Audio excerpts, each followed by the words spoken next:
दोस्तों, संसार में अलग अलग भाषाओं में उच्च कोटि के महाकाव्य पाए जाते हैं, जिनमें वाल्मीकि रामायण का स्थान सर्वोच्च है। संसार के अन्य काव्यों में हमें महाकाव्य की कुछ विशेषताएं भले ही मिल जाएं, पर वाल्मीकि रामायण में जिस प्राचीन आर्य सभ्यता, संस्कृति, आस्तिकता, धार्मिकता, प्रभु भक्ति और उच्च कोटि के नैतिक आदर्शों का वर्णन मिलता है, वह कहीं और दुर्लभ है। यदि आप प्राचीन गौरवमय इतिहास की झांकी देखना चाहते हैं तो आप वाल्मीकि रामायण पढ़िए। प्राचीन राज्य व्यवस्था का स्वरूप देखना चाहते हैं तो आप वाल्मीकि रामायण पढ़िए। यदि आप मातृ प्रेम, नारी गौरव और आदर्श पुत्र के रूप का अवलोकन करना चाहते हैं तो आप वाल्मीकि रामायण पढ़िए। और यदि आप मर्यादा पुरुषोत्तम श्री राम के जीवन का अध्ययन करना चाहें तो आप वाल्मीकि रामायण पढ़िए। पर दोस्तों, जहां एक तरफ रामायण ग्रंथ आदर्श जीवन और उच्च विचार की बात करता है, वहीं दूसरी ओर रामायण का उत्तरकांड हमेशा से विवादित बना रहा है। जहां राम को मानने वाले उत्तरकांड को रामायण का हिस्सा नहीं मानते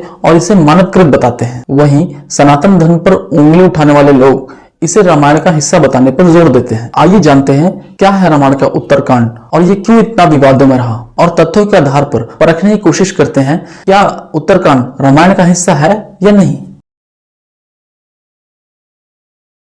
दोस्तों, वाल्मीकि रामायण में 7 कांड दिए हुए हैं, जिनके नाम इस प्रकार हैं: बालकांड, अयोध्या कांड, अरण्य कांड, किष्किंधा कांड, सुंदरकांड, युद्ध कांड और उत्तरकांड। क्रमानुसार देखने पर हमें पता चलता है कि उत्तरकांड रामायण का सबसे अंतिम भाग है। यानी श्री राम जब अपनी 14 वर्ष की वनवास की अवधि को पूरा कर लेते हैं और वापस अयोध्या लौट के आते हैं और उनका राज्याभिषेक हो जाता है, तो युद्ध कांड वहीं पर समाप्त हो जाता है और इसके आगे की जो भी स्टोरी हम पढ़ते हैं वो उत्तरकांड में आती है। श्री राम के दरबार में महर्षि अगस्त्य के साथ अन्य ऋषियों का आना और उन्हें तरह तरह की कथाएं सुनाना, सीता परित्याग, शंभूक वध, लवकुश का जन्म, सीता जी का धरती में समाना और श्री राम का सरयू में जल समाधि लेना, ये सारी घटनाएं हमें उत्तरकांड में मिलती हैं। दोस्तों, हम जिस राम को जानते हैं वो है अहिल्या के राम, शबरी के राम, पिता के वचन को पालन करने वाले राम, माता कैकेयी के ग्लानि को समाप्त करने के लिए सर्वप्रथम प्रणाम करने वाले राम। श्री राम राजा बनने से पहले ही धर्म और नीति के सभी मापदंड स्थापित कर चुके थे। अपनी पूरी जीवन यात्रा में न्याय और धर्म का समर्थन करने वाले मर्यादा पुरुषोत्तम श्री राम द्वारा सीता जी का परित्याग एक अलग ही घटना जान पड़ती है। ये श्री राम के आचरण के प्रतिकूल प्रतीत होता है। यदि किसी धोबी के कहने से सीता जी के त्यागने का प्रसंग उपस्थित भी हो जाता तो मेरे विचार से श्री राम स्वयं भी राज सिंहासन को त्याग कर अपनी पत्नी के साथ वन में चले जाते, पर अपनी पत्नी को गर्भावस्था जैसी हालत में वनवास का कष्ट झेलने के लिए उन्हें वन में अकेला कभी नहीं छोड़ते। साथियों, युद्ध कांड के सर्ग 74 में राज्य का वर्णन मिलता है, जिसके श्लोक नंबर 26 में लिखा है कि श्री राम के शासन काल में किसी वृद्ध ने किसी बालक का मृतक संस्कार नहीं किया है, अर्थात बाल मृत्यु नहीं होती थी। सब लोग अपने अपने वर्ण अनुसार धर्म कृत्यों में तत्पर रहते थे। जिसके विपरीत उत्तरकांड में लिखा है कि एक ब्राह्मण के जवान बेटे की अकाल मृत्यु हो जाती है और वो श्री राम के दरबार में आके सबको बताता है कि कुशासन के कारण उसके बेटे की अकाल मृत्यु हुई है। जब श्री राम अपने मंत्रियों से इसका कारण पूछते हैं तो उसी समय वहां पर नारद मुनि आते हैं और उन्हें बताते हैं कि आपके राज्य में एक शूद्र तपस्या कर रहा है, जो कि त्रेता युग में निषेध है। श्री राम शूद्र की तलाश में निकलते हैं और उन्हें वह स्थान मिल जाता है जहां शंभूक नाम का एक व्यक्ति पेड़ से उल्टा लटक कर कड़ी तपस्या कर रहा था। ये पुष्टि करने के बाद कि शंभूक वास्तव में शूद्र है, श्री राम अपनी मयान से चमचमाती हुई तलवार निकालते हैं और उस शूद्र का गला काट देते हैं और शूद्र के मरते ही ब्राह्मण का वह पुत्र जीवित हो जाता है।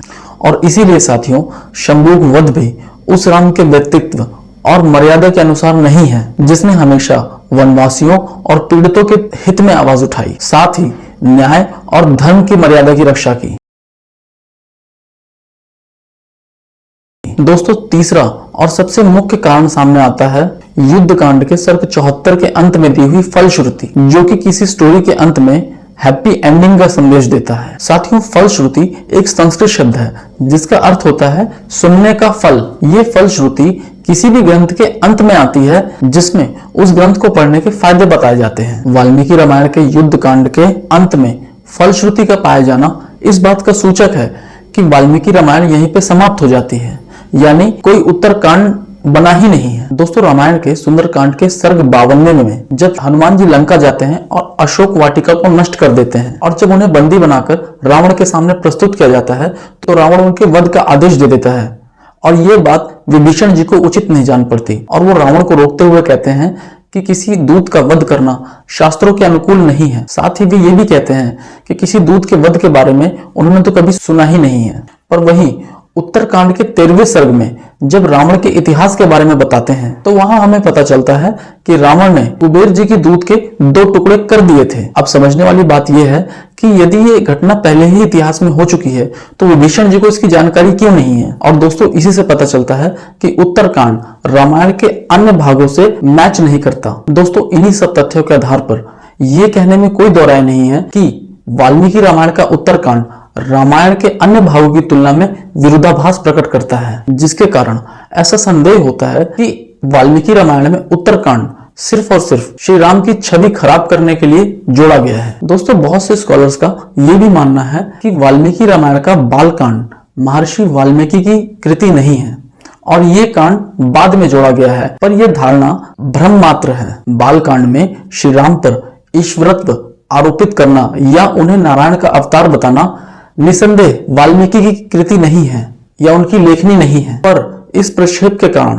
पूरे बालकांड को प्रक्षिप्त कह देना उचित नहीं है। क्या कोई लेखक किसी महापुरुष का जीवन, उसकी उत्पत्ति, बाल लीलाओं और माता पिता का वर्णन ना करके क्या सीधा 25 वर्ष के पश्चात ही लिखना आरंभ कर देता है? बालकांड में श्री राम के पिता महाराज दशरथ के राज्य का वर्णन, पुत्र प्राप्ति के लिए उनके प्रयत्न, राम का जन्म, उनकी शिक्षा और उनके विवाह का वर्णन है। अयोध्या कांड से पूर्व इन सब बातों का वर्णन होना चाहिए, अर्थात बालकांड प्रक्षिप्त नहीं है। ये महर्षि वाल्मीकि की ही लेखनी है। दोस्तों, अगर आपको वीडियो पसंद आई हो तो वीडियो को लाइक करें, हमारे चैनल वैदिक क्वेस्ट को सब्सक्राइब करें और इसे अपने दोस्तों और परिवारजनों में भी शेयर करें। कमेंट सेक्शन में अपने भी विचार बताएं। दोस्तों, इस वीडियो को और इस टॉपिक को यहीं पे विराम देते हैं और मिलते हैं नेक्स्ट वीडियो में एक नए टॉपिक के साथ। तब तक के लिए जय श्री राम।